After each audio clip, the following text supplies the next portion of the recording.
It's time for the good, the bad, and the ugly on KCMO Talk Radio. Now on 95.7 FM.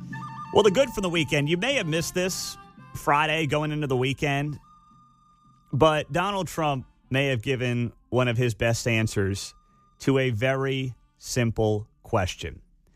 And the question was as follows. What is a woman? And here is what the President of the United States had to say. What is a woman, and why is it important that we understand the difference between men and women? Well, it's sort of easy to answer for me because a woman is somebody that can have a baby under certain circumstances. She has a quality. A woman is a person who's much smarter than a man, I've always found. A woman is a person that doesn't give a man even a chance of success. And a woman's a person that in many cases has been treated very badly, because I think that what happens with this crazy issue of men being able to play in women's sports is just ridiculous and very unfair to women and very demeaning to women.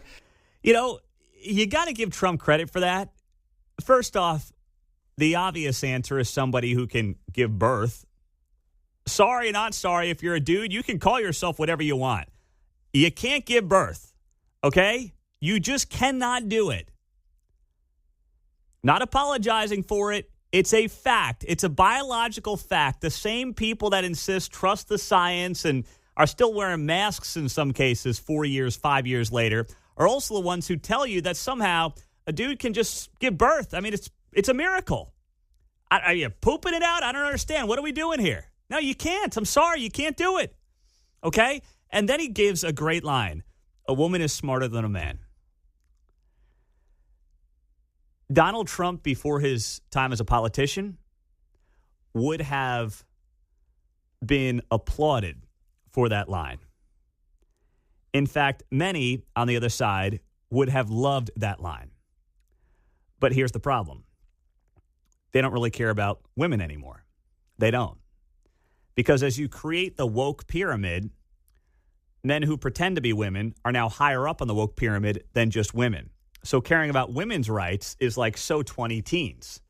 In 2020s, it's now about guys who want to be chicks who exceed on the woke pyramid scale actual women. So that answer and that line in particular infuriates them. Infuriates them. And I'm just kicking my feet up, smelling the roses and saying, got him once again. The bad from the weekend. Well, Jonathan India plunked in the head yesterday by a 99-mile-an-hour pitch. And it came one pitch after he was brushed back by a 97-mile-an-hour fastball from the Guardians closer. Then he gets hit on the left side of his face with a 99-mile-an-hour cutter in the bottom of the ninth inning. And that capped off a bad weekend for the Royals, who lost 2 or 3 to the Guardians at the K to open up the season.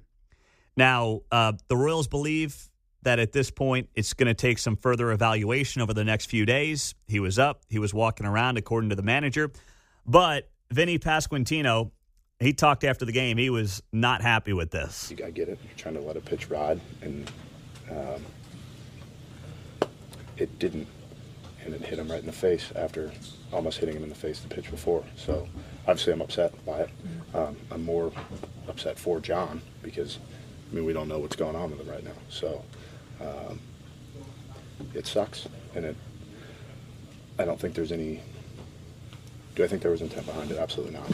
He's trying to go close a ball game, finish a ball game. It did happen, and that sucks a lot. And it felt like there was a lot of and again, scouting reports, different ways of pitching. You got to own the inside part of the plate. It felt like we were moving quite a lot this weekend. That last line from Vinny Pasquantino, it felt like we were moving quite a lot this weekend. What he's saying there is it felt like we were getting brushed off the plate a lot. Now, this is a potential great storyline to watch between these two teams. You got divisional rivals. They play each other a bunch.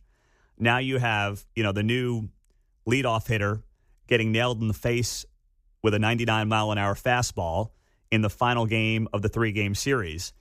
And call me old school. I like this for Major League Baseball. We now have to see what happens next time they play. Is there retaliation? That's always how it's been in baseball. Baseball got a little soft on this stuff the last few years. But you go back to the 90s, never mind the 70s. I'm telling you right now, the next time these two teams play, the Royals should be hitting the leadoff hitter for the Guardians. I'm not saying you put it on his head, but I'm saying you send a message. Game 1, first pitch, next game they play each other. Yeah, I was going to say Kwan's taking one next time he's their leadoff hitter. Yeah, so, and that's just to send, hit him in the butt. The second time I've talked about that body part this segment. I didn't see that coming. But just hit him in the tush. Send a message. That's all it takes here, okay? Now, the ugly from the weekend was Friday at the Kansas State Capitol, where there was a black mass held by Satanists. This was pre-planned, and it did end up taking place on Friday. A handful of people were arrested coming out of this black mass in front of the Kansas State Capitol as a way to inflame Christians. The good news in this is that it looks like the number of Christians who showed up as a counter-protest actually outnumbered the Satanists who showed up at the Kansas State Capitol on Friday. So we will hear from Susan Humphreys. She is a member of the legislature who was down there at Ground Zero on Friday. She'll be here at 8:30 on KCMO to give us some more perspective and insight into what exactly went down, what it looked like, and what these Satanists were really trying to achieve. But that was the ugly from the weekend here on KCMO.